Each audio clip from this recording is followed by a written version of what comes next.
നമ്മുടെ മനസ്സിലേക്ക്, നമ്മുടെ മനസ്സൊരു ഫ്രീ ഗ്രൗണ്ടാണ്. ഇറ്റ്സ് എ ബാറ്റൽ ഗ്രൗണ്ട് എന്ന് പറയും. ഒരു ഫ്രീ ആണ്, ഓപ്പൺ ഗ്രൗണ്ട് ആണ് നമ്മുടെ മൈൻഡ്. ഹല്ലേലൂയ. നമ്മുടെ മനസ്സിലേക്ക് ഏത് ചിന്തകളും കടന്നു വരാം. അത് ഇതൊരു ഒരു വലിയ മൈതാനം. It's open for everyone. എല്ലാവർക്കും വേണ്ടി തുറന്നിട്ടിരിക്കുന്ന ഒരു സംഭവമാണെന്ന് നമ്മുടെ മനസ്സ്, അല്ലേ? ഒന്ന് ചിന്തിക്കുക, നിങ്ങളൊരു ദിവസം എത്രമാത്രം അധികമായി ചിന്തിക്കുന്നുണ്ട്? കോടാനുകോടി ചിന്തകളാണ് നിങ്ങളുടെ മനസ്സിലൂടെ കടന്നു പോകുന്നത്. ഞാൻ പറഞ്ഞു വരുന്നത് മറ്റുള്ളവരല്ല, ദൈവസ്നേഹം എങ്ങനെയാണ് കൂട്ടുന്നത്. ഓക്കെ, നമ്മുടെ മനസ്സിനെ നമുക്ക് കൺട്രോൾ ചെയ്യാൻ സാധിച്ചാൽ അതാണ് നമ്മുടെ ഏറ്റവും വലിയ വിജയം. സന്തോഷമുള്ള കാര്യങ്ങൾ അടിച്ചു കേട്ടാണ് ശ്രമിച്ചത്. അതായത് ഒരു വലിയ ഓപ്പൺ സ്റ്റേഡിയം അല്ലെങ്കിൽ വലിയൊരു ഓപ്പൺ മൈതാനം, തുറന്നു കിടക്കുന്ന മൈതാനമാണ് നമ്മുടെ മനസ്സെന്ന് വിചാരിക്കുക. അതിലേക്ക് ഏത് പക്ഷിക്കും കടന്നു പോകാം, ഏത് മൃഗത്തിനും കടന്നു പോകാം, അല്ലെ?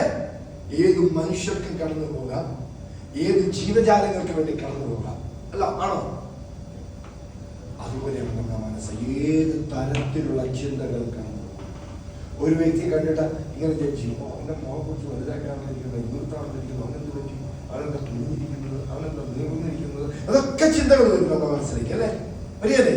നമുക്ക് ജഡ്ജ് ചെയ്യാൻ പറ്റും മനസ്സുകൊണ്ട്, അല്ലെ?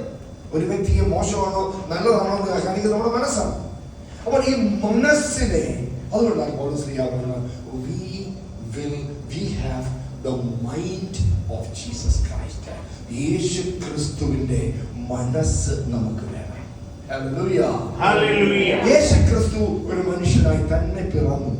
അവന്റെ മനസ്സിലേക്ക് സകല ചിന്തകളും വന്നു. പക്ഷെ അവനൊരു ശക്തി ഉണ്ടായിരുന്നു, അവന്റെ ഉള്ളിൽ ഒരു ശക്തി ഉണ്ടായിരുന്നു. എന്താണ്? മനസ്സിനെ നിയന്ത്രിക്കുവാൻ സാധിക്കുമായിരുന്നു. അതുകൊണ്ടാണ് പൗലോസ് വീണ്ടും ഇങ്ങനെ എഴുതിയത്, നമുക്ക് എല്ലാവർക്കും ക്രിസ്തുവിന്റെ മനസ്സ് വേണം. ഹല്ലേലൂയ. വായിച്ചിട്ടുണ്ടോ? ക്രിസ്തുവിന്റെ മനസ്സ് വേണമെന്ന് വായിച്ചിട്ടുണ്ടോ? വായിച്ചിട്ടില്ലേ? ഇന്ന് തൊട്ട് നിങ്ങളൊന്ന് ബൈബിള് വായിക്കുക. വായിക്കാൻ എവിടെയാണെന്ന് പറയത്തില്ല. കാരണം എന്താണെന്നറിയോ? നമ്മൾ പണി പിടിച്ചു പോകും. നിങ്ങൾ സെർച്ച് ചെയ്യുക, നിങ്ങൾ ബൈബിൾ ഓപ്പൺ ചെയ്യുക. എന്നിട്ട് തപ്പ് അല്ലേ? പണ്ടൊന്നും ഗൂഗിളില്ലായിരുന്നു. ഞങ്ങളൊക്കെ ഒരു ബൈബിൾ കണ്ടുപിടിക്കാൻ വേണ്ടി, അല്ല ബൈബിൾ വേഴ്സ് കണ്ടുപിടിക്കാൻ വേണ്ടി ഒരു പുതിയ നിയമം മൊത്തം വായിക്കും. എന്നിട്ടാണ് കണ്ടുപിടിക്കുന്നത്. അല്ല, നിവൃത്തിയില്ല.